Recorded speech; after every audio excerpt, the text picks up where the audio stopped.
Gear up, because this is the Fuel Your Marketing podcast, designed to accelerate sales and grow your business. Let's welcome your host, Arti Sharma. Hey, welcome back to the Fuel Your Marketing podcast, where we dig into what it really takes to grow a brand and today's noisy digital environment.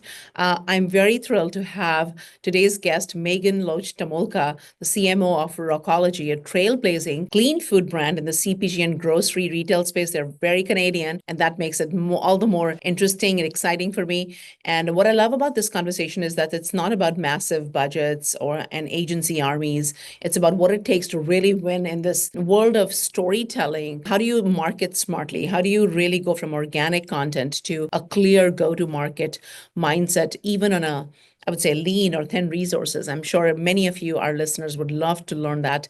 Megan, welcome to the show, and thank you so much for carving the time. Thank you so much for having me here. I love listening to your podcast, and I think it's exciting to dive into a little bit of that other world of running a startup business that is a lean might be even a more positive term. We call ourselves incredibly scrappy. So we are in our phase. We're in 8 years in business. We are a female-founded, family-run company. So we have myself and my two sister-in-laws.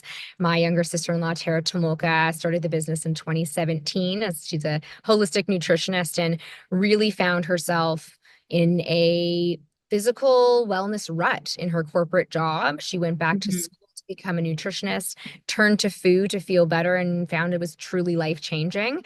Myself and my older sister-in-law, Laura, all kind of went on our own wellness journeys during the same time. My older sister-in-law had very bad arthritis that she didn't want to go on medication. She turned to avoiding gluten. That actually really helped relieve that inflammation. I had my first child, so I was going on that wellness journey of like, what do you mean I'm not supposed to eat that? Then why is anybody eating it? And my father was diagnosed with early onset Alzheimer's and went through that journey. Something that we know now is very, very connected to our metabolic health and what we eat. So the business is really founded in purpose of we exist to help people live healthier and happy lives through healthy eating. We manufacture ourselves in Toronto, Ontario, and have been lucky to be able to have the grit and determination. We're 8 years in business. We have over $1 million in sales. We retail in 1,500 retailers across North America and Europe, and also Panama now.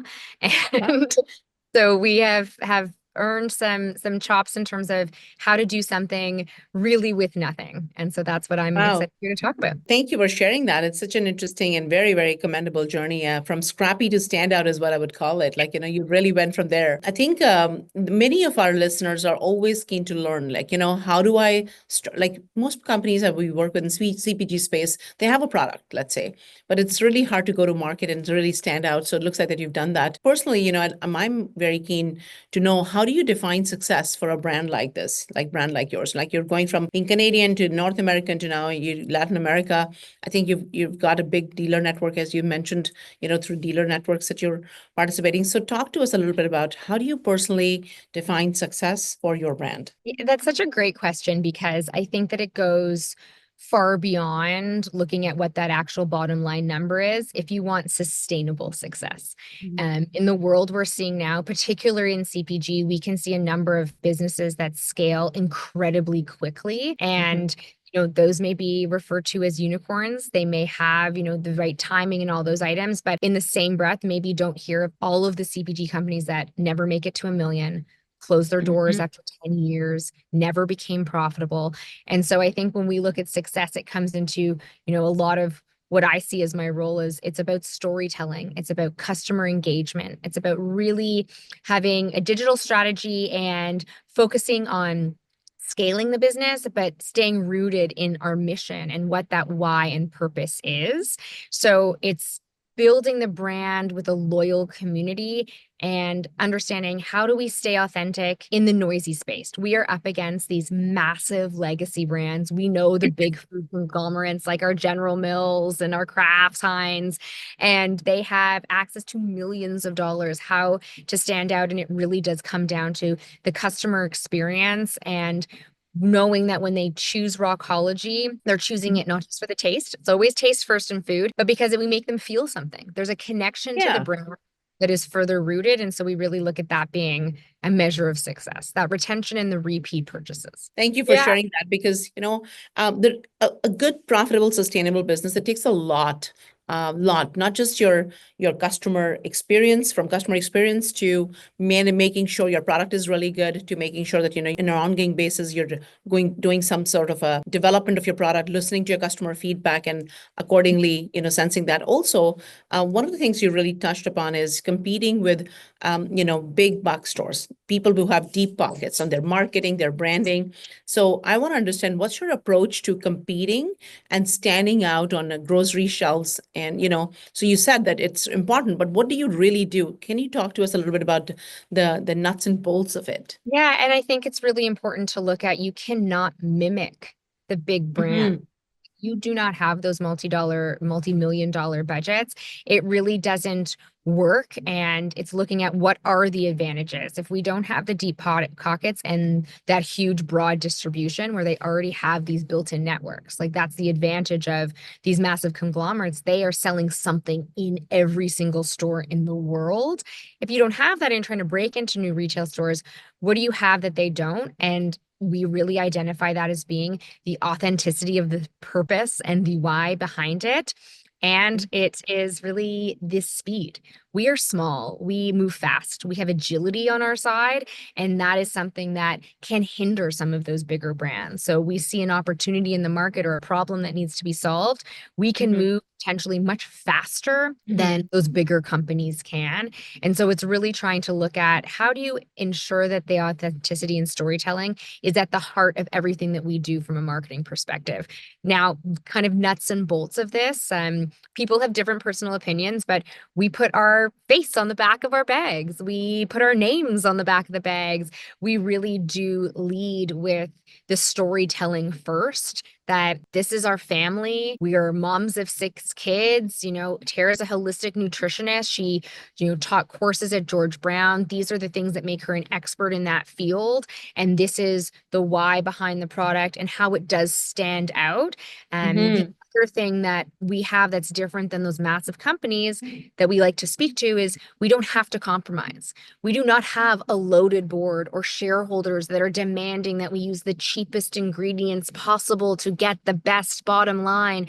And that's part of what we see as a hindrance in our food system. It truly is creating products that make us sick because of this demand for the highest profitability possible. We are sitting in a different spot where absolutely we're running a profitable company, but we're able to do that at the ethos of an integrity of ingredients that doesn't compromise on nutrient value. Wow, such a great way to wrap up your brand and what you stand behind. And I think it's not just about putting a great brand, but I think living that brand. I think it's all about that why, the purpose, and what makes you sleep well at night as the C-suite executives, to say, we're bootstrapped. We're not going to compromise on the food quality because our customers mean a lot. And it looks like the customers are the hero of your story, while you're also building around your story to say, hey, we're the real examples, and this is why we exist. So fantastic. That's great.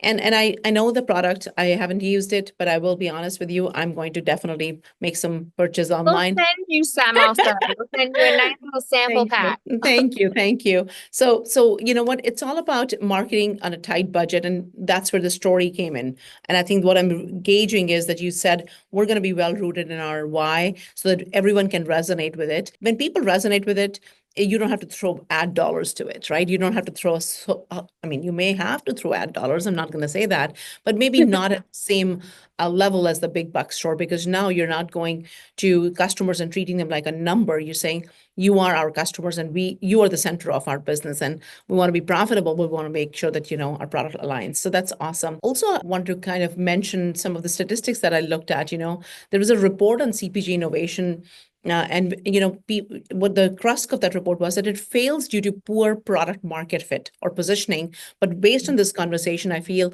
it's also based on the poor quality of the product, right? And I think the product quality really plays a big role, and especially in this omni-channel GTM world where it's not negotiable, right? 67 of the shoppers look at brands online and they look at the bifurcation of what's in the product, right? Especially when it's edible product before buying it in store. So I think those kind of influencer partnerships, I'm not sure if you've done with food bloggers and whatnot who talk about your product, may have been helpful. So do you want to tell us one strategy that really got you when you first started? What was that one strategy? There's a great story, but I'm sure you didn't go knocking on the doors.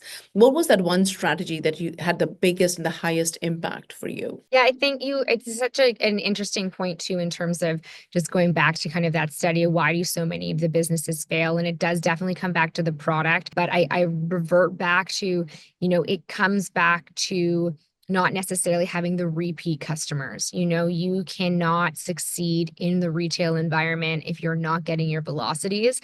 That means it comes down to the basis of your community and finding the people that truly love the product and making them almost your ambassadors. And that was one of our first strategies, really, that I think helped us have success in those first early years when, we was a very small budget starting the business. We were starting manufacturing, and it was finding, as we like to call them, our like wellness warriors.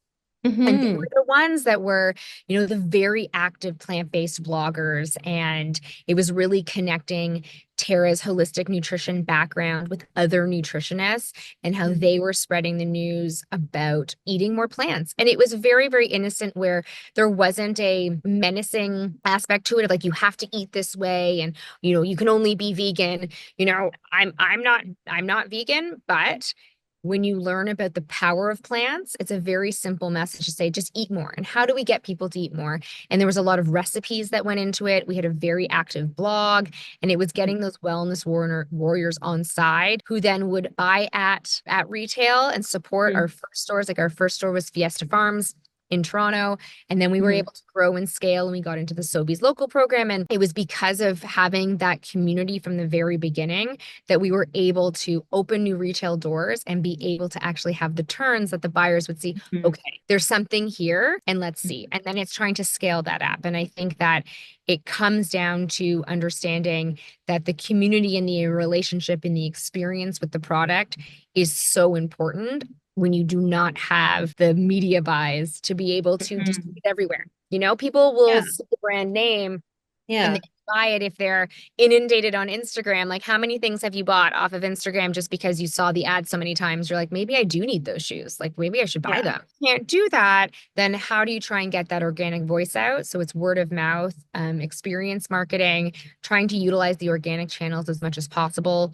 Definitely, that's how we did it in the beginning. And then we've employed a lot of kind of new tactics as we've continued to scale. Yeah, but and that's great. And this is how exactly I've heard many bootstrapped companies who've gone to multi-million dollars in a short period of time have done it because they were clear on their why. They also had very good social presence that was very, very consistent. I call it, that is their superpower, because authenticity and consistency, when you combine those two things, it really can have a big impact on your storytelling. And I think it's a key lever for building a community as well. So, being true to your audience, right? In terms of your the social channels, let's talk a little bit about that. Do you recognize that some of the social channels that you're now starting to emerge over the years that they have, are they central to your discovery stage marketing? And what have you seen work for you? Talk to us a little bit about that. As part of our strategy was at the beginning to have those wellness warriors, we were on Instagram early. We were on, and we were able to build a following. Now, we're at this point now where we're aggressively looking to scale, and that is going to take more digital advertising to really build that even further. But it is, as you mentioned, the consistency, our ability to connect with people organically through our social channels is paramount in terms of our marketing strategy.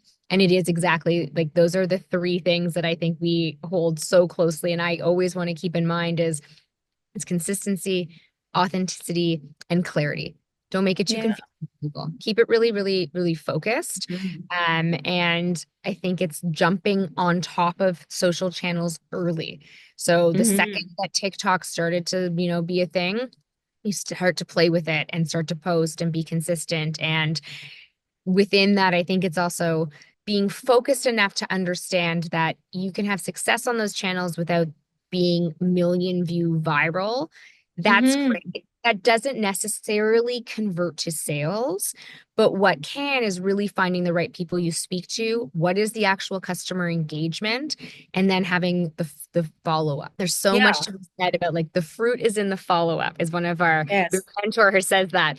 And it's true, like the follow up to the customer message that somebody likes something and being able to try and be a little granular and have that, then you will build a customer for life. And pulling in that customer without any spend because you're doing it just with your time, and then Yeah. being able to make them be a repeat, that's how you're really going to win on the shelf. 100% your customer acquisition cost is lower that ways, but you also are building that community, that personal connection. I think in this world of digital transformation, we're leaving everything to AIs of the world or whatnot, and people are missing that humanized factor, that human connection. So it looks like that you've got that community outreach, but also community follow-up in check. And Pinterest has been such a great channel as well. I think from a discovery stage standpoint, I think we've seen some of that uptick in some of our clients with Yes. Pinterest as well. So We and you always focus on Pinterest because it's something that's interesting that people use it, just as a search method in a lot of ways, and it's Mhm. not as expensive. It's another Yeah, thing. yeah, 100%.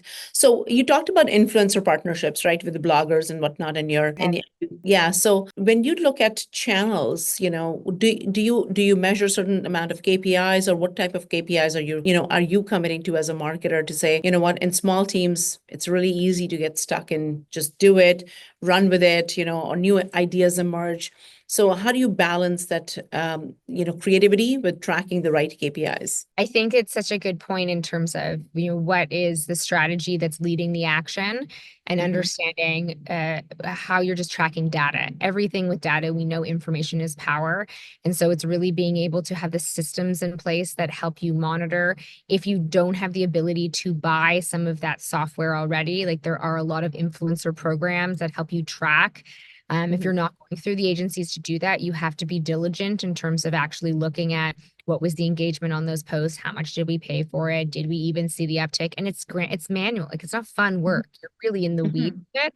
But if you're able to see that there's a return on that and there's an actual conversion, you're able to double down, versus if you're not doing any of that tracking. So I mean, we look at that community engagement, we look at conversion on anything we're spending online, and that also includes, we do a lot of just seeding product. So there's a Mhm. lot of, because we've been able to, I think, build this very authentic community, other wellness influencers or practitioners will come and say, "Hey, love your product. I'm doing this event, or can you just send me something and I'll post about it?" And being Mhm. able to track that and say, "Oh, wow, that one really actually had some great reaction and we saw some Mhm. flow from that. Let's actually pay them to do something."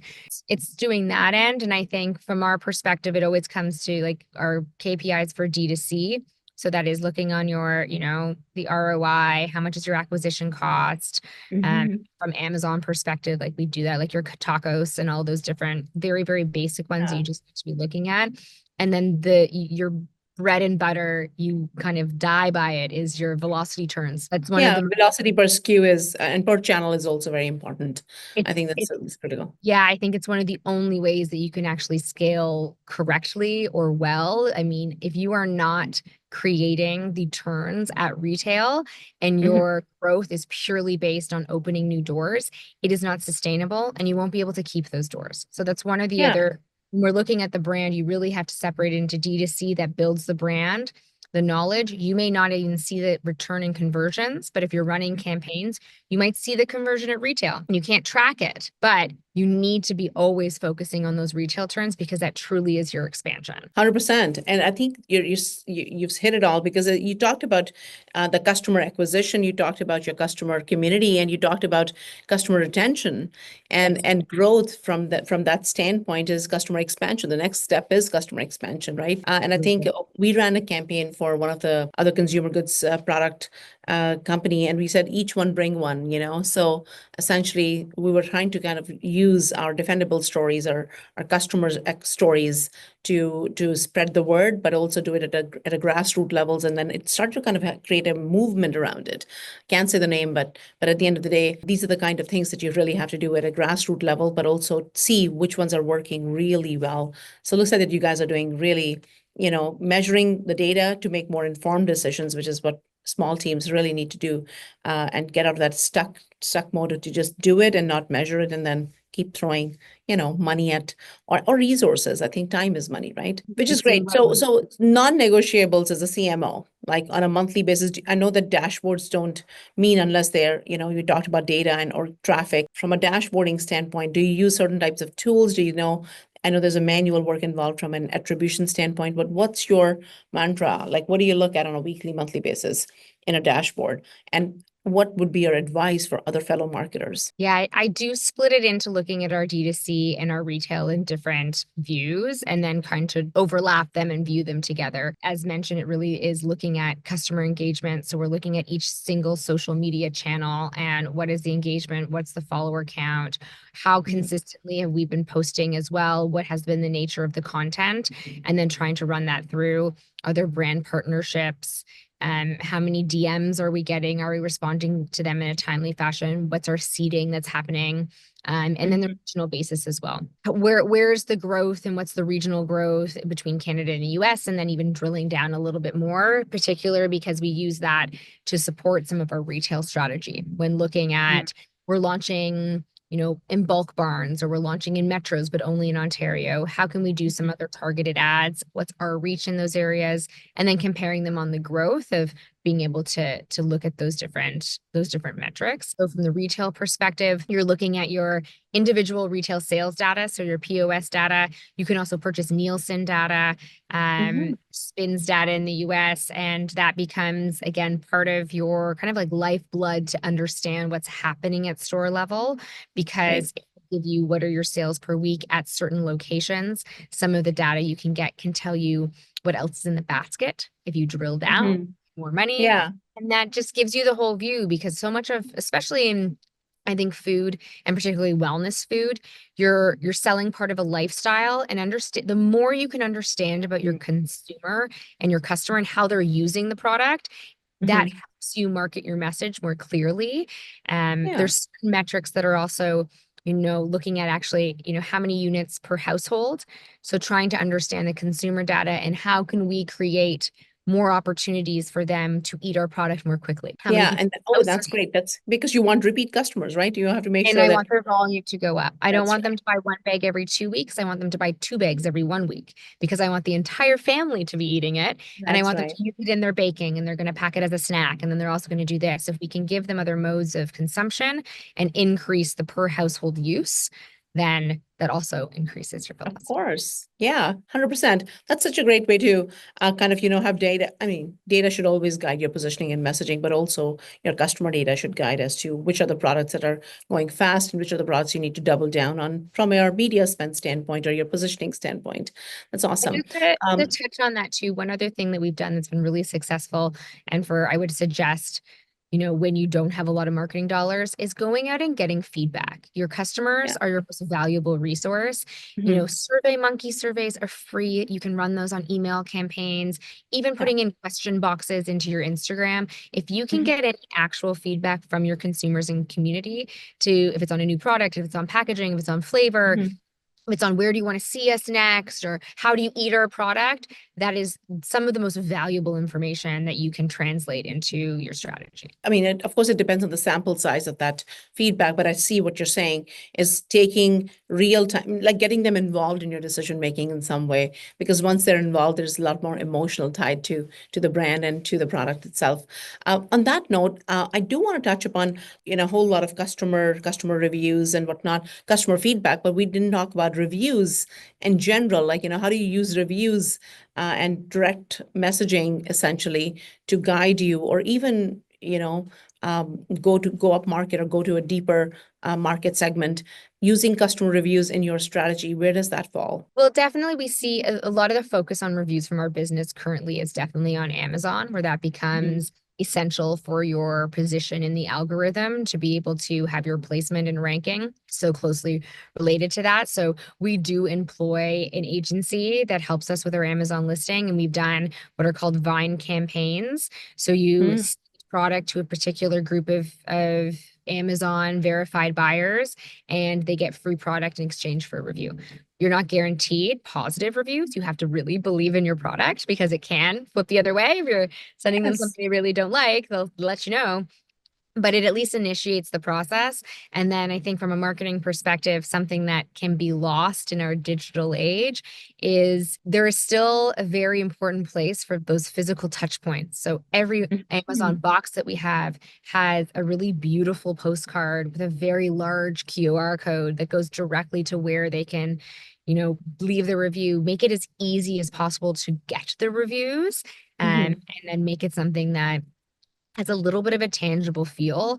From some of my past work, I used to work as a buyer at Hudson's Bay Company in the designer women's wear area. There was Mhm. so much of our business that was catering to our very, very high end clientele. And it was constantly drilled into me. And I always bring that into our business that the customer experience has to be seamless. And that's going to be part of what drives those reviews and makes someone motivated. Even if Yeah. we're getting, I always say to our team as well, like if there's something negative that we come in, our first response is thanking them for taking the time to tell us. Feedback Mhm. is a gift. If that Correct. bag wasn't sealing properly, thank you for telling us. Now we can go to our supplier and this, like, oh, did your box was really damaged when it arrived? Well, let's look at our courier system and thanking them, Mhm. and then always Yeah, and I think your customers will tell you the way it is, right? And that they're here, they bought the product to use it. And if they're giving you some feedback, as you said, feedback is a gift. We got to have all ears to it and ears to the ground, and then see what is most commonly and then prioritize it, right? Which absolutely. is great. So 100%. Now, you've been a marketer. You worked prior to this. You have been involved in other marketing programs and marketing companies, I would say. So tell me about growth, learning, and mindset. So what's the one thing, if I was to ask you, that you've had to learn or unlearn even as a CMO in the last 1 year, especially last 2 years, we've been thrown into this world of AI a lot, right? And platforms are changing weekly. So what's the one thing that you've learned, or what your team you would like to learn them to learn? I think it goes back to kind of what I had said before about focus, that it's Mhm. really about not every trend needs to be chased, and really trying to look at how do we stay focused and how are we really aware of what we do well, and then how Mhm. do we share that. So it comes back to the authenticity and the storytelling and not underestimating the power of that, and almost getting better at telling our stories while staying very curious about how our customers are consuming stories. Mhm. And that Mhm. comes back to the vehicles. Where am I when I'm watching this reel? What am I doing? Am I on my phone? What am I doing on my computer? What am I on an iPad? What are the actual consumption habits of that media? And Mhm. then how can we tell our stories better? And there's so much of it that I believe is staying curious enough to stay ahead of the trends, or at least on top of it. So Mhm. utilizing AI, we have some huge, big launches that are coming up this summer, and you can't fall behind on the opportunity to do those launches with AI, whether it's from video creation concepts to looking at the different, even, photo creation, storytelling, content, blog posts. There, you have to start playing with the tools and understand where they can help our business, because staying stuck in a lot of the old ways of buying things, you're just going to spend more money and you're going to watch people kind of blow past you.